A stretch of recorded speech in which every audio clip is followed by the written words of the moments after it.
25 times, it gets like you have a memory for the things you don't do right or you need to pay attention to. I love technology, though. I really love it. Okay, now I'm gonna don't do right or you need to. There we go. I don't know how to get rid of that thing from happening. It happens when I put us on YouTube, but it doesn't matter. It works. It goes on YouTube and it makes it available for everyone. I'm going to turn the recording on right now, and we have about a minute to go. Welcome, everyone, to our book study. The Transparency of Things is our book. We only have 5 more meetings to go, and that'll end on December 18th. And I don't know when I'll be doing another book study because I'm doing my long walk. As many of you know, I am walking from Portland, Oregon, not totally walking, but Portland, Oregon to Santa Barbara, 900 miles, and then 200 miles from Santa Barbara to New York City. And I'm going to be with my friend James Twyman, and he's doing the one-man musical. He's going to teach me to sing. I'm going to open the show for him, and I'm learning how to. I got my new iPhone. I'm going to be his media guy with the iPhone Pro 11, and I'll be his camera guy. And I also I'm a drone pilot. I've got my FAA license for being a mini drone pilot. I'm going to have a drone video in 4K video that will get it'll get a sense of each of the cities that we go to. We're going to 12 cities over 7 weeks, and it's going to be a journey of a lifetime. I can't wait to do it. It's going to be great fun, and I'm carrying everything that I'm going to wear for 7 weeks in a backpack along with the drone and a small laptop, and I'll be posting on Instagram and Facebook for both James and myself just to keep people aware of what we're doing. So I'm looking forward to that. But it means that, and then also I've started some things with the Teachers of God Foundation. TGF TV is something that I'll be doing, and I'm going to be going deeply into A Course in Miracles and changing some of the wording in A Course in Miracles throughout. I'm going to make up a glossary of terms and a clarification of terms and turn the language of the Course that's fairly dualistic into non-dualistic language. And I'm going to be doing a monthly show every month that'll be on TGF TV, and Jenny Beal is going to help me with that. We're going to do 12 shows over next year, and we're going to unpack. We're going to make the Course in Miracles more readable to a non-dual understanding, so that the ones that love the Course, as I do, they'll really have an ability to see the Course from the direct path experience. That's my hope. So, and I've asked Rupert for some help on it. I think he might be giving some help on that for us. So I'm looking forward to seeing how that unfolds, and I'll keep you guys posted. And thank you all for being here. Thank you, Arthur Gay, for being my co-host this week. I love you, brother, and I always look forward to hearing what you have to say. And oh, you know what? We don't look exactly alike anymore because I'm growing a beard. Yeah, you look good. I like it. I'm growing it so that as I do that 7-week journey, that I look more regular. It won't look so scruffy. It'll look like, okay, that guy's got a beard.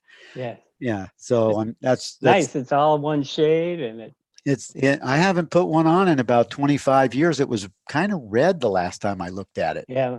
Now it's That's what mine used to do. right. Right. Well, I'm just so happy to be here with all of you, and I just appreciate this time that we can get together. And I know that that the universe of our vibration is bringing this to us all at our request, and it brings great joy to me to join in this way. That's why I do it. I know that's why all of you are here as well, and it's so much fun to see what how Rupert brings illumination to the understanding and the truth of our being in such a way that as you read these chapters, it is a visceral experience, I would say, for many of us. When you read these ideas, they just, if they're not, some, like I said in the past, sometimes they come in and you go, what? But most of them come in and you just go, oh yeah, yeah, that sounds right, that sounds 100%. Like you resonate with the language, and the way he puts it is masterful, as we know.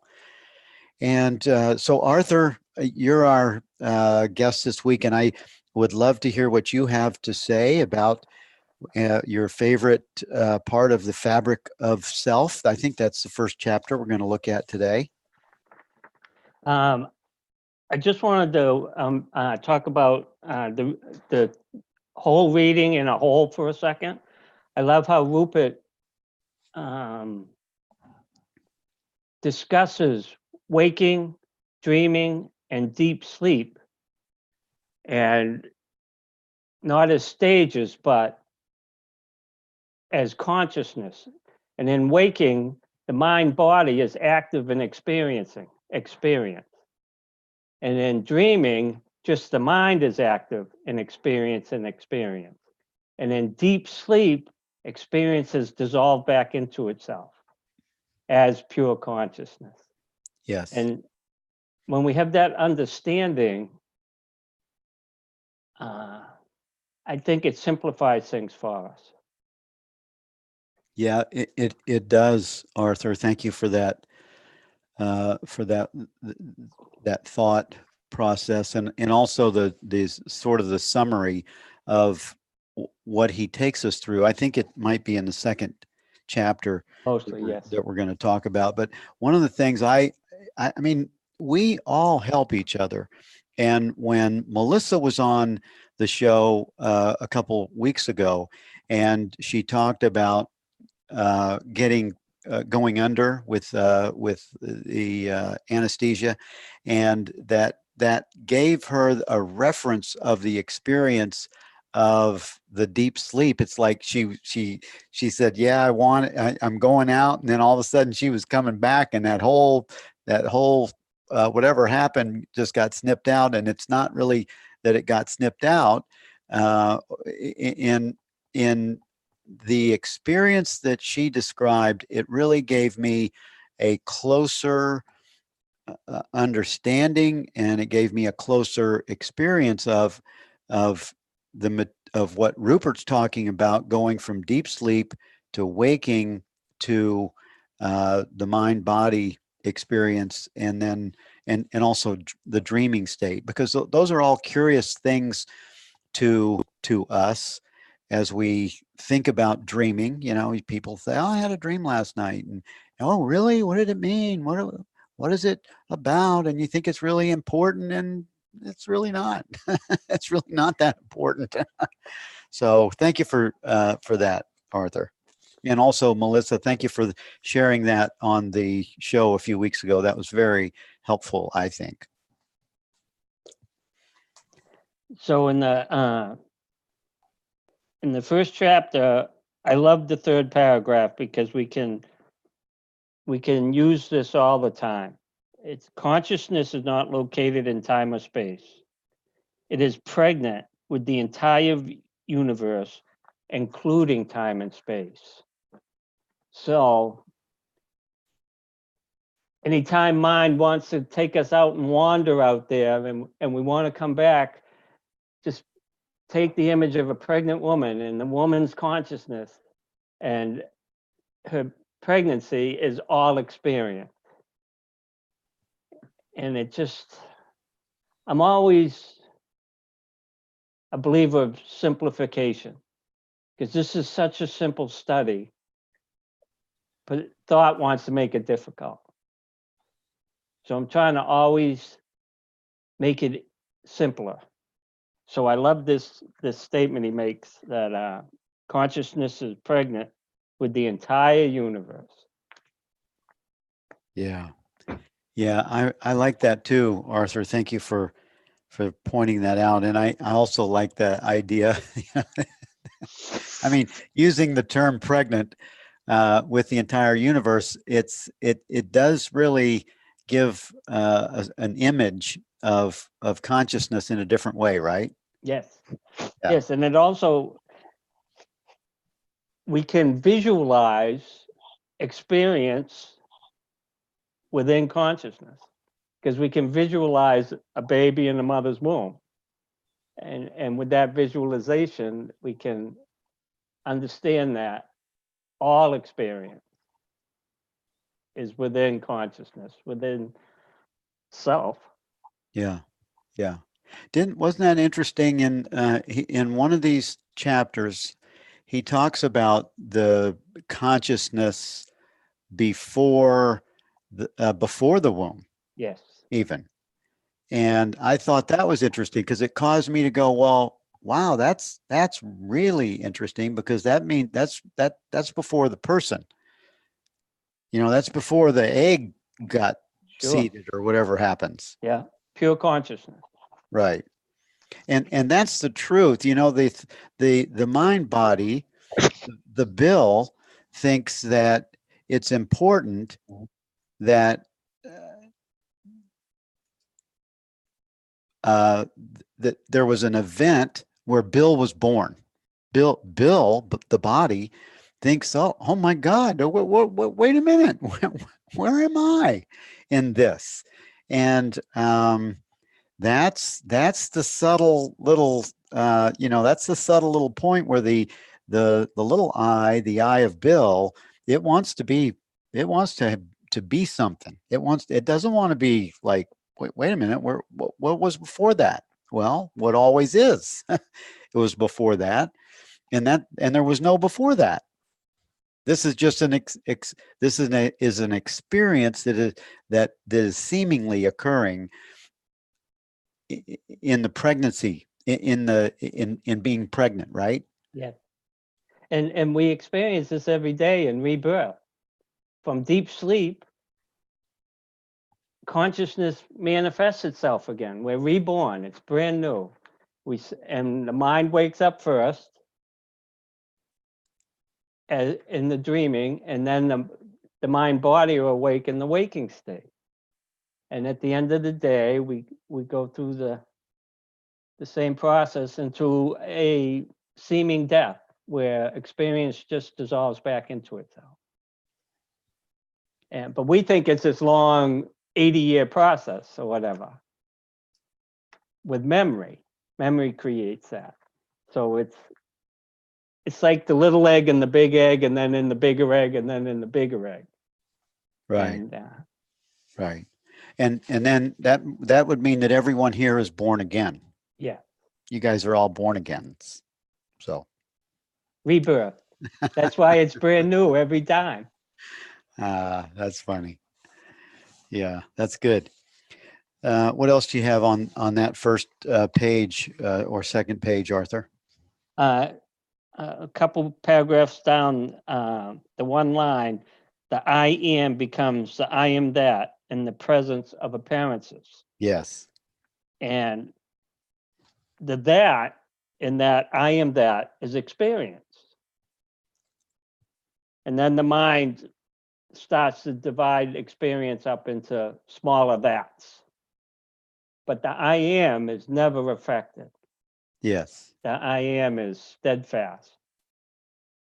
Yeah. Didn't one of the sages from India have a book called I Am That? Yes, I Nis- think it's Nisargadatta. Nisargadatta, yeah, has a I am that. So I think maybe his pointing probably was absent. His was probably, I think his was the neti neti absent the tantric approach.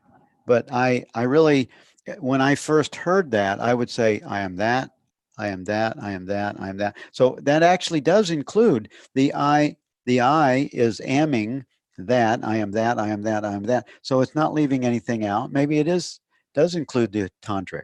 No, it can't. You can't have the that without the I am. Okay. So, So that but it's also objectifying itself. yes, Right. as experience. I don't always call it objectifying itself. It's just consciousness expressing itself as itself. Mm. I am that. And that is me. Made up of me, consists of me. Yes. Yes. I the I am becomes I am that in the presence of appearances. Consciousness gives its amness to all things. The amness of self is the isness of things. Consciousness is one with all appearances. Consciousness consciousness knows itself as all appearances. There is oneness. Perfect. Just what I was talking about. Yeah. That, Consciousness expresses itself. yes. Yes. Andrea's over there having fun. She's in a party with herself. With I see you.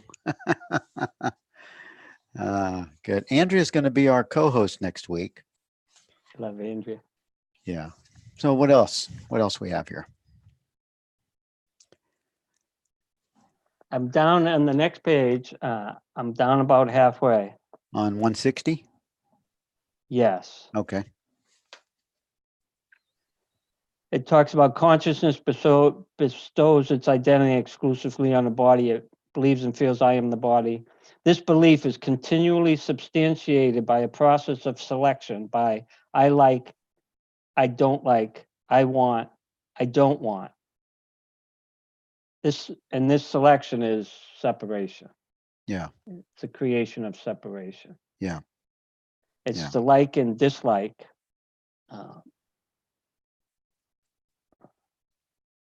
When we leave experience alone, let it take care of itself, the likes and dislikes start to fall away. That's how we leave it alone. Mm. Yeah. It's And I funny how it's funny how we start to change when we have the clear the deeper our understanding. It starts to change our language. yes, it's in the beginning, experience is my trigger because my irritations are my doorway to stillness. I need to allow and be open to them.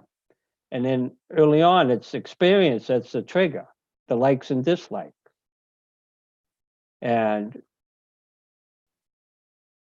as our limits expand and our likes and dislikes dissolve away, experience starts to show up not as a trigger appointed to truth, but as what it is, as love, as beauty. Yeah. It seemed Jenny was I was on a call with Jenny yesterday and we were talking about this project we're going to be doing and she mentioned how you mentioned something how holy we were talking about awareness versus holiness and how the subtlety of of those two differences, the subtlety of holiness. It's sort of what were you saying, Jenny? That was that sort of um, uh, puts it as an object, or it puts it in time. How were you saying that yesterday? It was really about the neutrality of the word awareness. It's entirely neutral, whereas a word like holiness, in a way it's a little bit loaded because it has a very positive connotation to it. So we were really talking about non-duality as being something that's neutral. You never judge anything. You don't judge objects. You don't judge your thoughts. You don't judge your feelings. You don't judge your actions. You don't judge anything in the world. Everything is neutral, and holiness is different because it has such a positive connotation. Right, right, Yeah. right. Okay. Thank you for clearing that up. And the reason that I reference that is because Arthur, you used the word beauty, and I'm wondering if that has a similar connotation.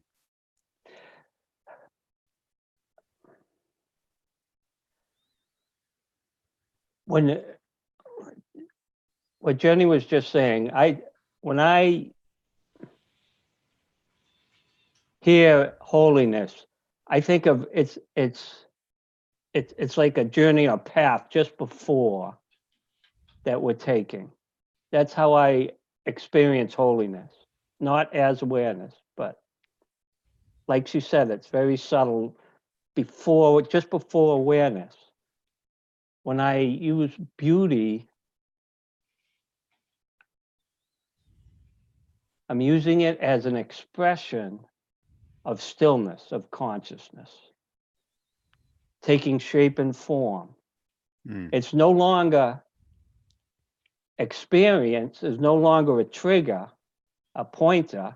It's now beautiful. And it shows up mm. as nature is beautiful, beauty, um, uh, song, music,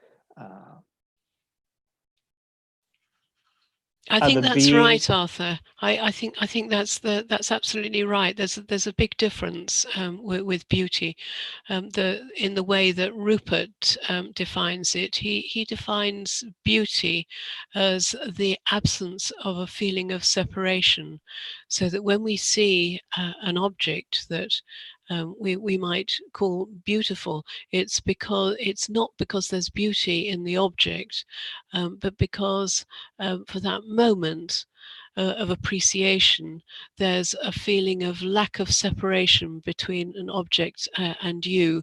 It takes you right back into what you really are, which embraces not just that object, but everything.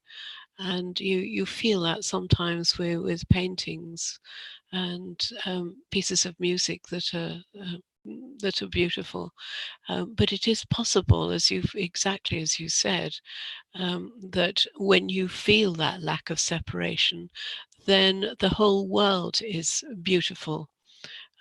Even things that might conventionally be thought of as ugly, like a piece of rubbish in the street, even that is beautiful. And that's how Rupert uses the word, which is very much consistent with what you've just said.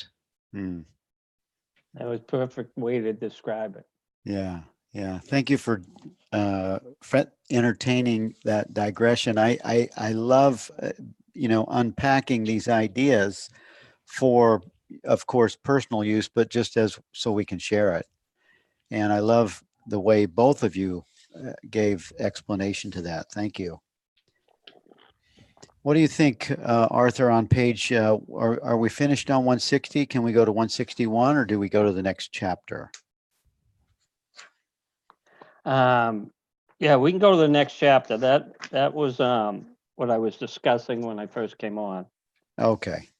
There was something that I circled at the last three paragraphs on page 161.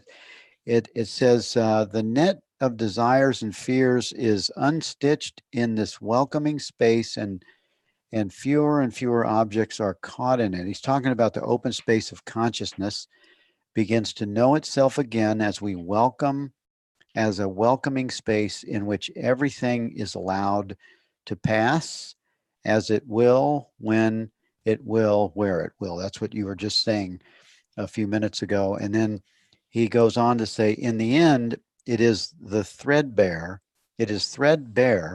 and what remains of its density is so permeated with space that it no longer has any power to separate anything from anything.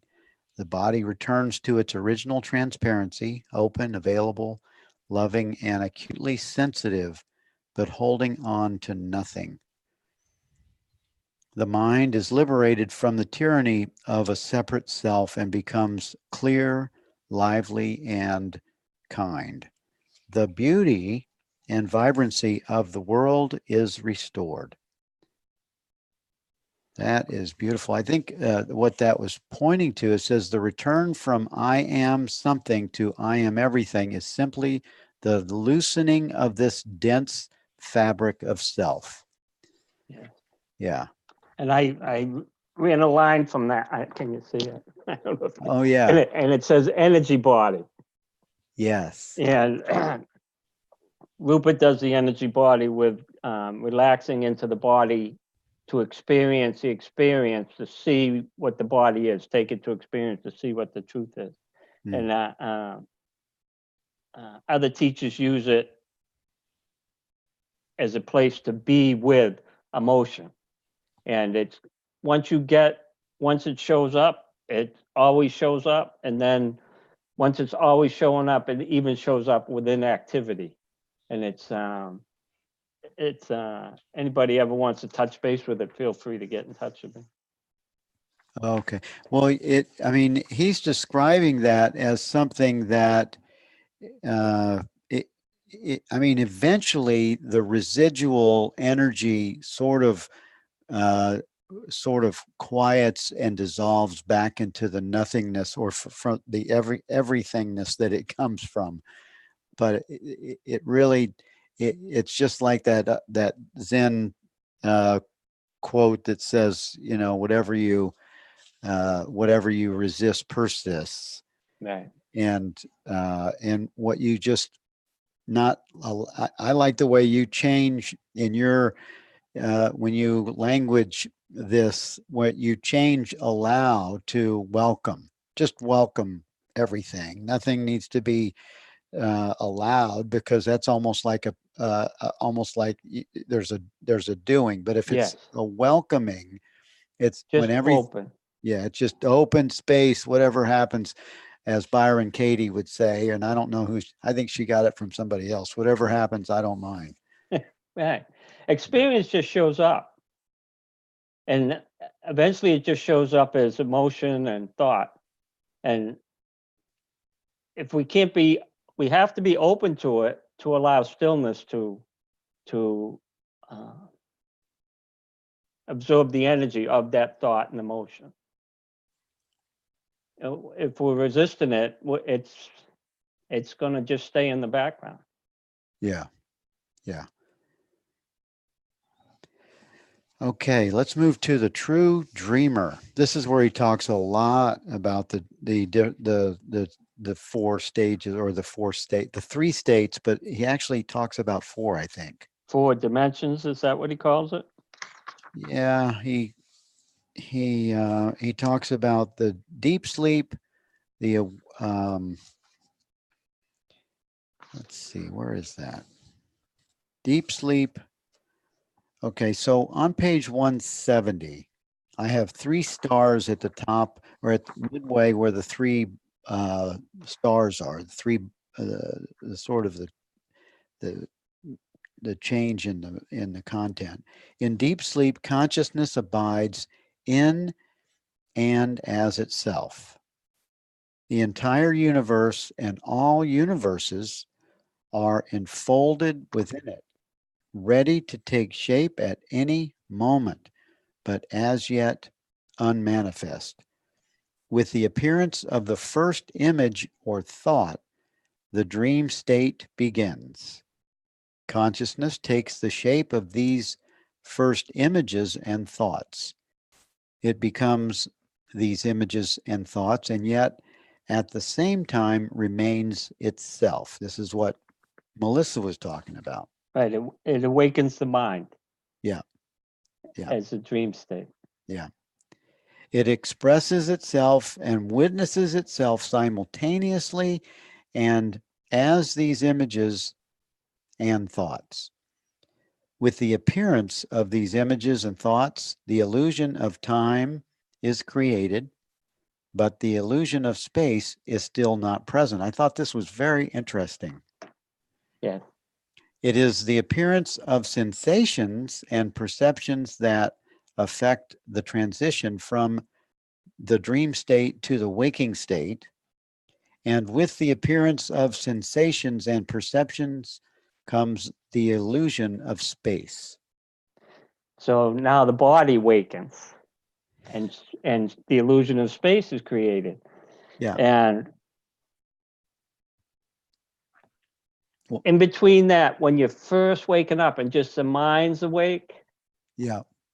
you can experience that. And all of a sudden you say, oh, the body's up now. And now space and time is present. Yes, yes.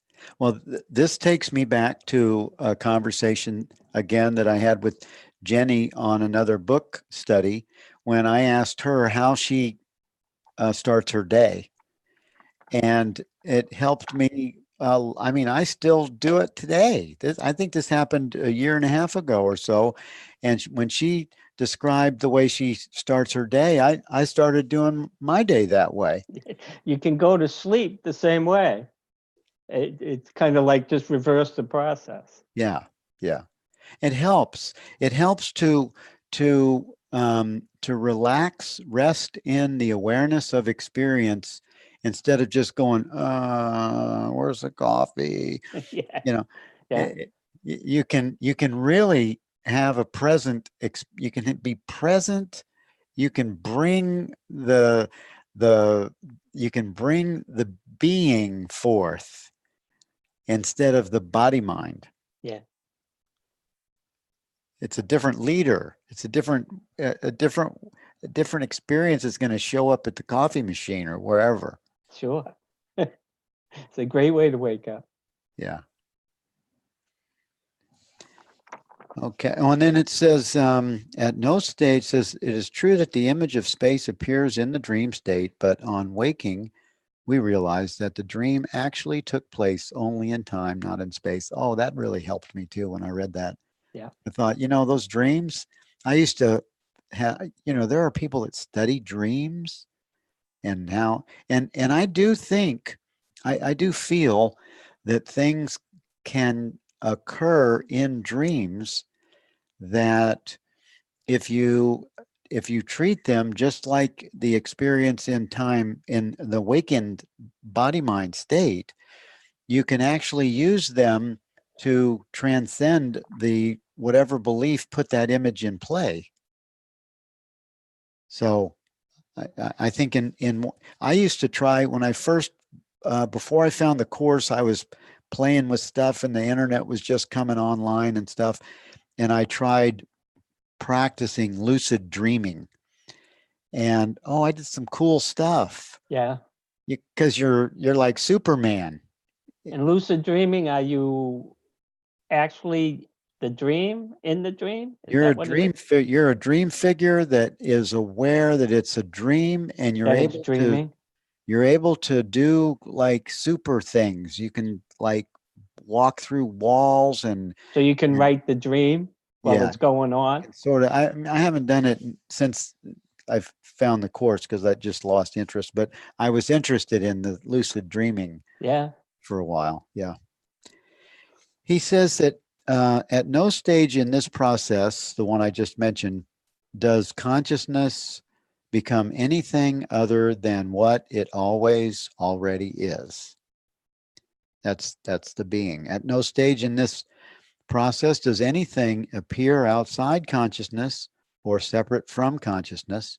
In the dream state, consciousness takes the shape of thoughts and images, and at this moment gives birth to the dream world, which contains the dimension of time.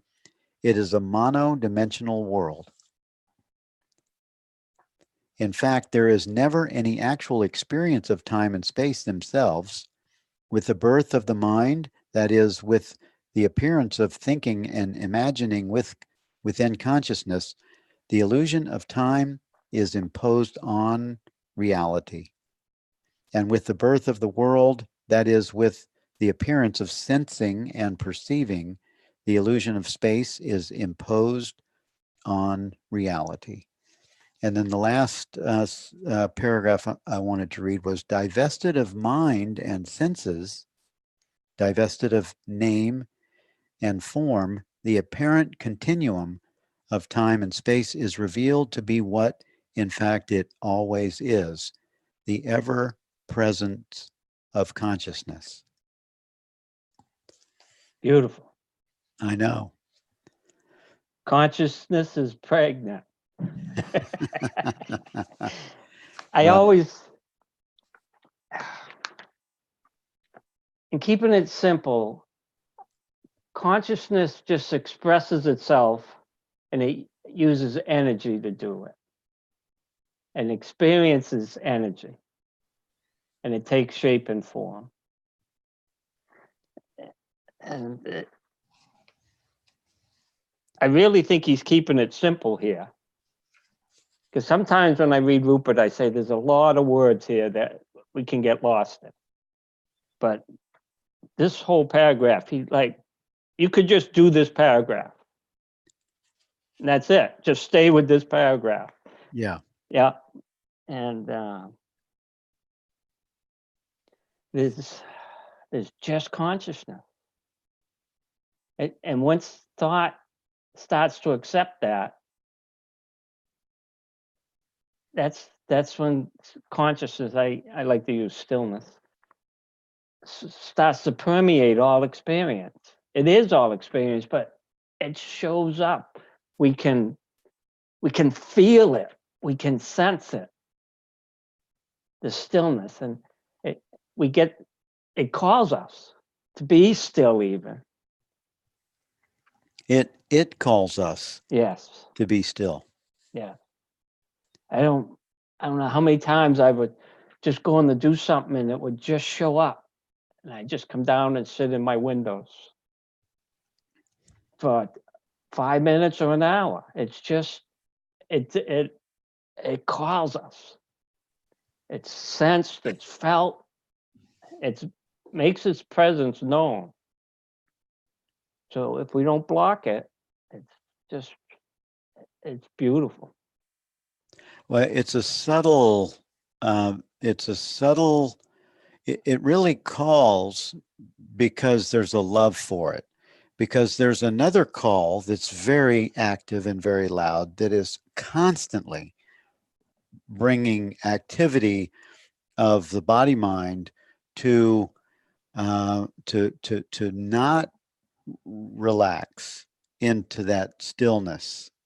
Is always, and this has taken for me. It's for this one. It's been a practice that I used to think it was meditation until I met Rupert, and then I realized that we are meditation, and it occurs in almost like a shift in the awareness of experience. I'm now in meditation, even right in this moment. Yes. It's a shifting in the understanding of being, and the being is there. It's doing it, or it's not really doing it. It's being it. Yeah. Yeah.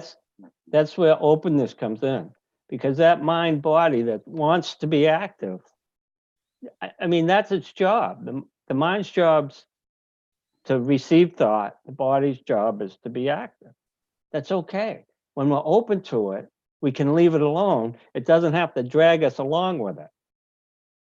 Then, when that stillness is just everywhere, you hear it. And then you don't have to stop thinking and stop feeling. Yeah. It just open. Yeah. You hear it as a as a direct experience, almost like a visceral feeling. Yeah. And But knowing at the Eric Beret calls it a felt sense. Who does? Eric Beret. Okay. And that's how I experience Yeah. as a felt sense. Yeah. And it's So before we move on, if there's any questions or comments, please raise your hand and we'll open the mic for a moment. And otherwise, then we'll move on.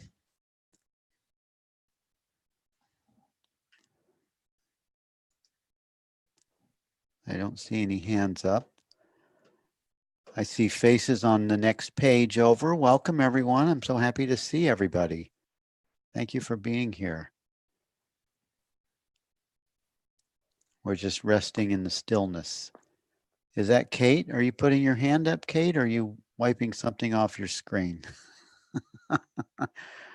Oh, just a second. Make sure that wasn't. Oh, she's showing me something. Okay. Melissa, go ahead.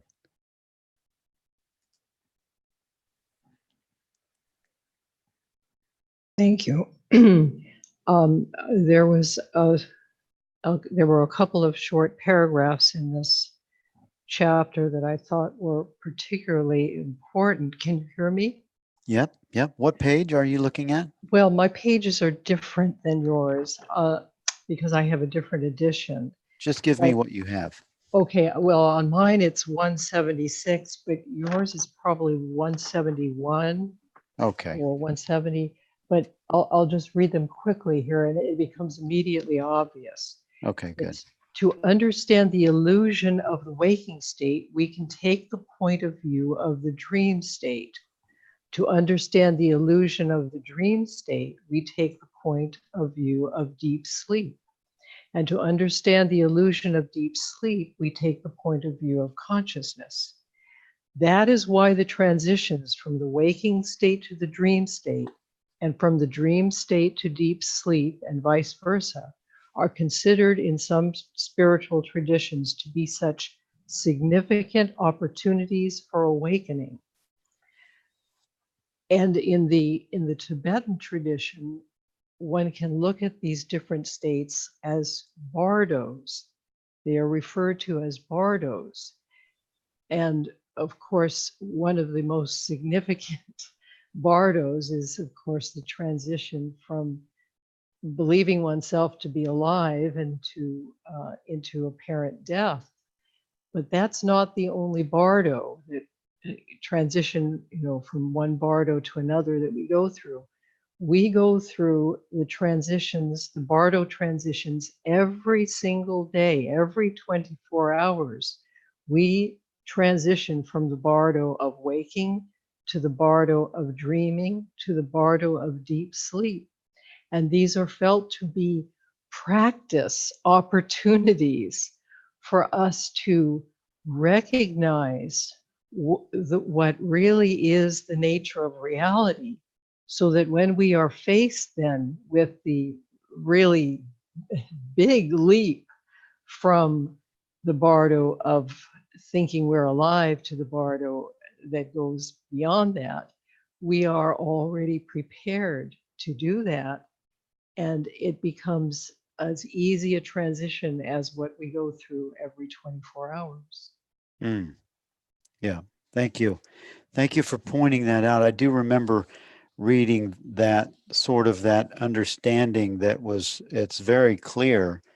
And he says in the next paragraph, this is on page 166 in my book, and he says, in these transitions, that which is illusory in each state is laid bare. By the same token, that which is real in each state, that which does not disappear during the transition, is revealed. And that's what you were sort of pointing to. Yes, exactly so. Yeah. That is really I think the heart of what this chapter is trying to point to. Mm-hmm. Yep. Yep. He says at no stage in this process has the essential nature of the body mind actually changed. It never becomes anything other than what it always is. That is presence consciousness. Yeah.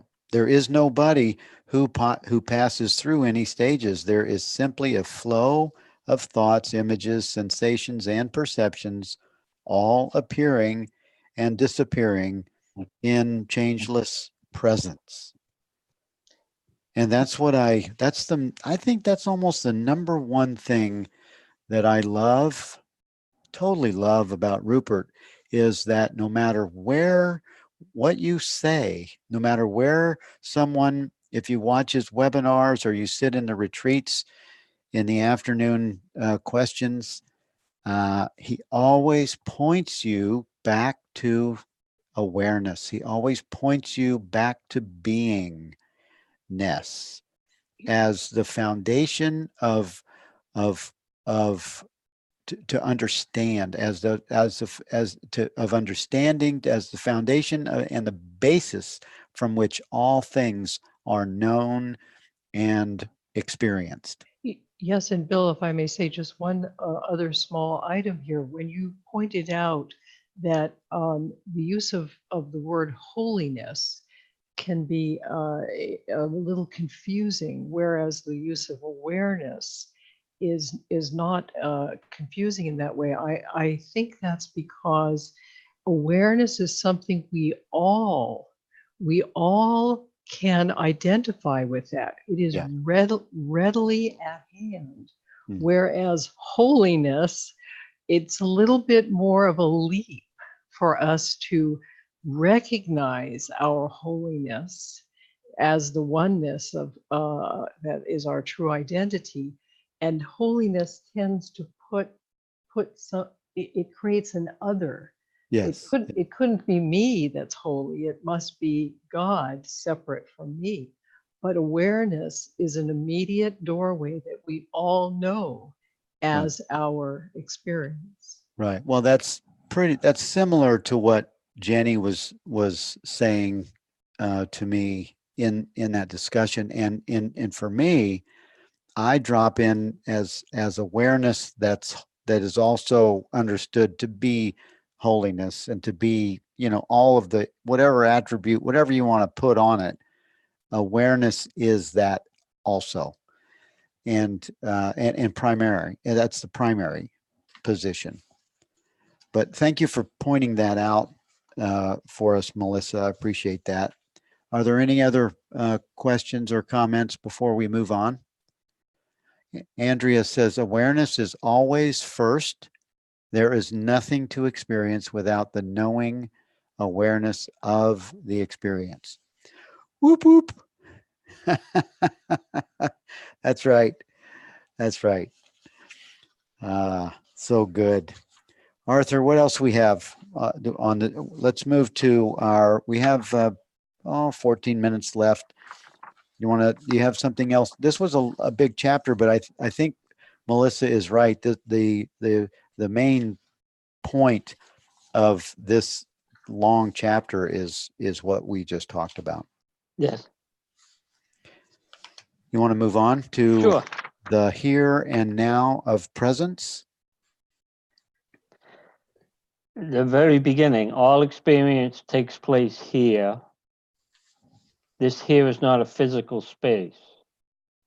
It is a space of consciousness in which all experiences, including the apparent experience of space, take place. A distant sound takes place here. The thought that subsequently conceives that sound to be a distant from the perceiving consciousness takes place in the same place as the sound itself. It takes place here.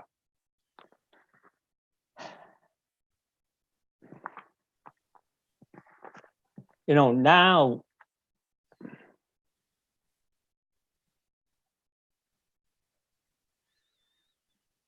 it's still a segment of time.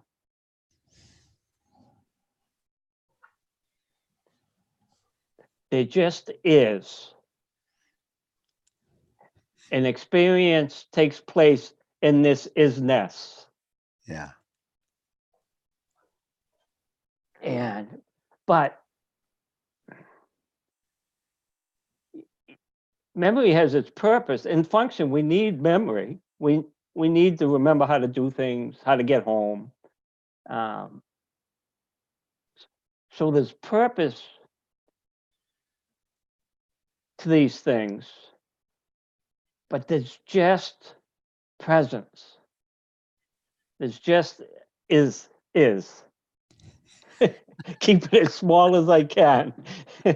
And that's too many words. Yes.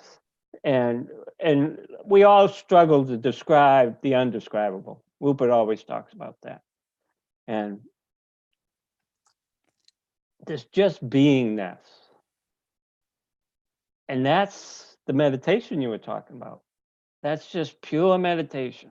And when you bring it into experience, it's living meditation.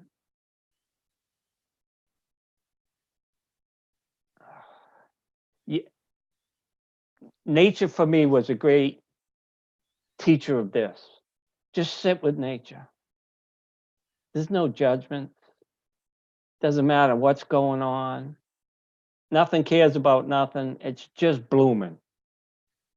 It's just expressing itself. Nature just expresses itself. And it's a very easy place to be is or present. For me, that was my experience. And this is the place where thought relaxes. It stops going and going and going. And when it's time for practicality, consciousness presents it. Stillness presents it.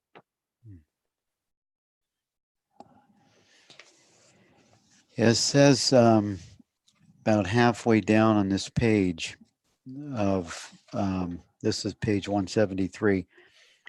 He says it is, there's a statement that first says, all bodily sensations take place in the same placeless place, which is here. And when I read these sentences, you can pause when you're reading it and you can sort of check in with the statement that he's making. And he says, this here, oh, wait a minute.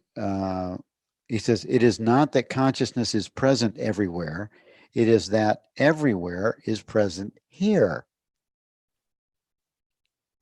I like even that. over there. Even Yes. over there is present here.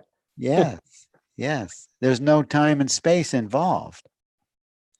I mean, it's using the word here, but just like you were using the word is, but it's using it in a way that is.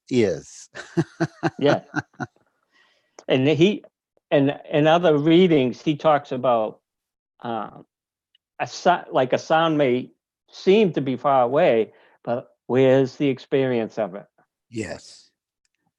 Close your eyes. It's in the same place that sensations are. It's the same. It's in the same place that thoughts are known or experienced. It's remarkable how you can bring that right here, and it's not even here. It just is. Then you can try and experience it somewhere else.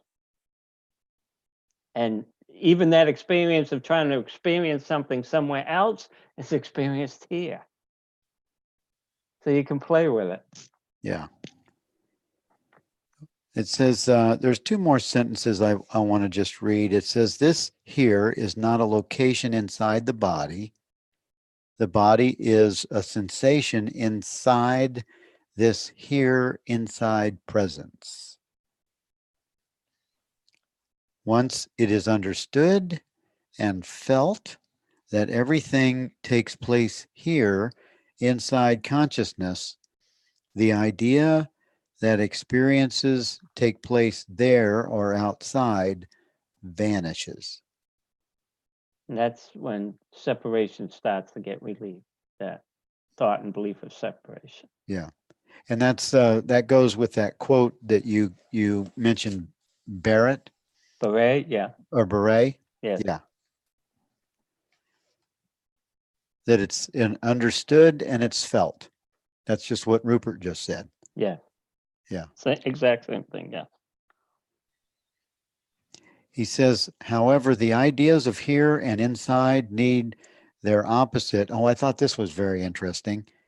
There and outside to have any meaning. Therefore, when the there and the outside vanish, the here and the inside also collapse. And you can do that with anything. You can, once you understand that bad doesn't happen, good collapses. Right? Yeah. It's just the duality, the yin and yang of duality. Yeah. There just is. There just is. Right? There's more on the top of page 174 if you want to read it.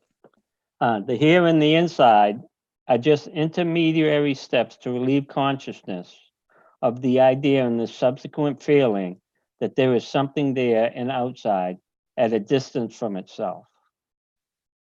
It's kind of like how we work ourselves from the objects of experience to the witness of experience to awareness.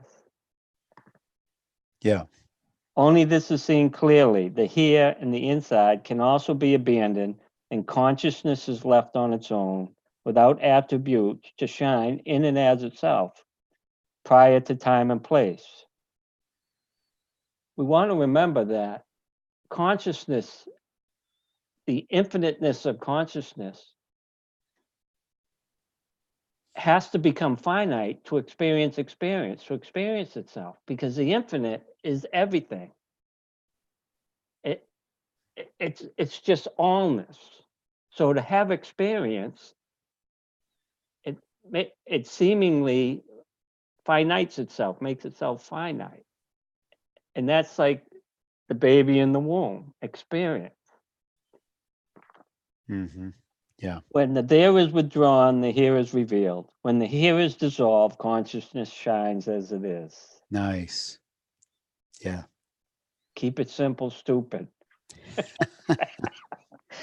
Yes. It's so good.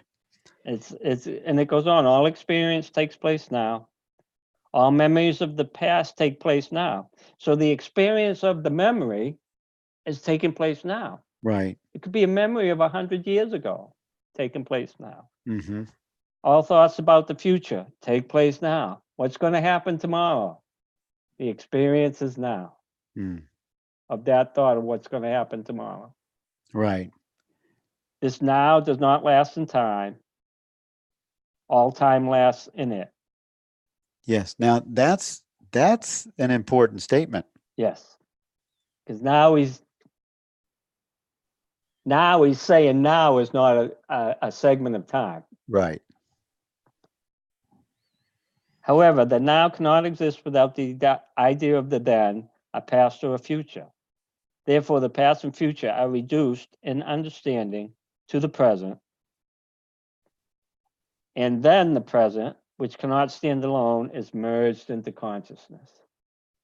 So he takes all this out here, Yeah. brings it into here, Yes. and then it dissolves into stillness. Yes. Yeah. He just makes it so clear. This placeless, timeless presence is the transparent, homogeneous, substantial, ever-present reality of experience within which, and ultimately as which, the fleeting, insubstantial, and intimate experiences that we call the body, the mind, the world, appear like waves. Right. There's just this. There's just consciousness. It just is. There's just stillness. I like using stillness because you can see and touch stillness. I'm touching stillness now. All the space, right? The empty space. Yes. So Yes, we can, even though it's finite, it's an expression of the infinite. Yeah. So I like to use stillness because you can sense it, feel it, touch it, taste it. Mm. It's, Be it. Yeah, it's here. Yeah, be it. It's what gives me shape. The And stillness. it's also what knows itself as no shape. Yes. Yeah, because the shape can leave and the stillness is still present.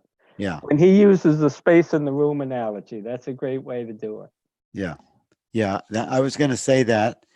That really does help when you start to take the roof off of it, remove the walls, take the furniture out. Has anything changed?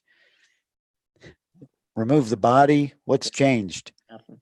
Nothing. Stillness doesn't care. Right. Right. Well, we're at the top of our hour. Do you have any final things to say before we go? Oh, I just. Yeah, if you're struggling, it's okay. Because you won't struggle eventually. Just it, stillness and consciousness has to become all there is. And then it becomes all there is. Well, for me, it's like Andrea pointed out a little while ago. Awareness is, and when you have the experience of awareness, everyone has the same awareness. Yes.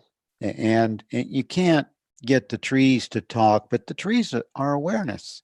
You can't get this object right here, this mouse. You can't get this thing to talk, but that awareness is in this somehow. And it just, that to me brings it close enough for me to know it, to know that it's true, because awareness is aware of all experience, and I can't have an experience that awareness isn't it. Yeah.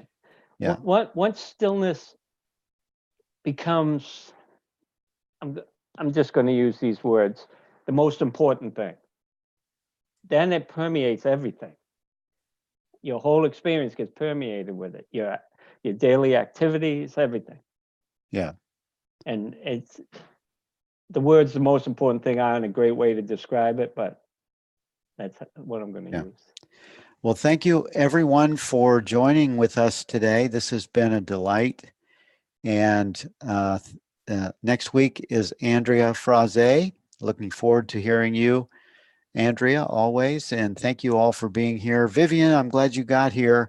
Vivian sent me a email that she couldn't get in. And Henrik, subscribe to my YouTube account so you always have the replays. All of you guys, subscribe to my YouTube page so that you and click on playlists, and I always update it as soon as always the same day. I put the recording in the playlist, and then it's there for you whenever you want it. All the books that we've done so far are in those playlists right there on my YouTube page. So thank you all for being here. I bless you, I love you, and I thank you for being with us today. Bye, everyone. Bye-bye, everyone. Bill, before you go. Yes. This is just, I would like to share something with you privately. I wonder if we could have a little 5 minutes. Sure. Should I call you back? Why don't I just call you back? I think I have to end it. Right. And then I'll come back on. Sorry, everyone. Okay. Yeah, I'll just come back on with you. Okay. Okay. All right. Thanks. Bye, everyone.